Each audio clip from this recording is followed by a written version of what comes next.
Un petit cas pour nous chaque, c'est une émission audiovisuelle qui se passe pas paraître avec sur Chanel liant côté ou pas le riz mais on va découvrir un paquet de belles bagailles. Merci de nous avoir suivis et à bientôt pour une nouvelle aventure. Tu savais que l'agriculture haïtienne n'a pas échoué. Elle a été démolie volontairement par des accords secrets imposés de l'extérieur. Dans les années 81 et 90, Haïti était encore capable de nourrir son peuple.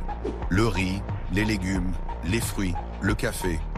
Un pays fertile, une agriculture vivante, des paysans fiers. Mais un jour, tout change. Le FMI et la Banque mondiale arrivent avec des promesses. Modernisation, croissance, développement.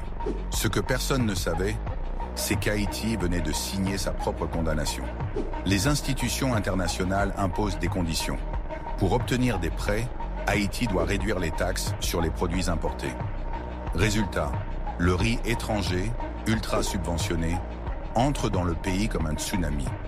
Les paysans haïtiens ne peuvent pas rivaliser. Leur riz coûte plus cher, leur production s'effondre, leur travail devient inutile. Des milliers de familles quittent leurs terres. Des villages agricoles entiers disparaissent. Et le pire, ce plan n'était pas une erreur, c'était une stratégie économique connue, déstabiliser pour rendre dépendant, créer une famine silencieuse pour créer un marché.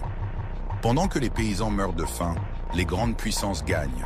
Leur riz subventionné envahit tout. Haïti achète et s'endette encore plus.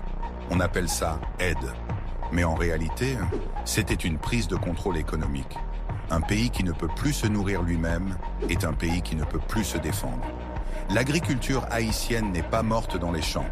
Elle a été assassinée dans des bureaux climatisés, par des signatures, des sourires diplomatiques et des accords que personne n'a expliqués au peuple. Mais l'histoire n'oublie jamais. Et un jour, la terre d'Haïti fera entendre sa vérité. Partage cette vidéo si tu veux que chaque Haïtien comprenne enfin ce qu'on lui a caché.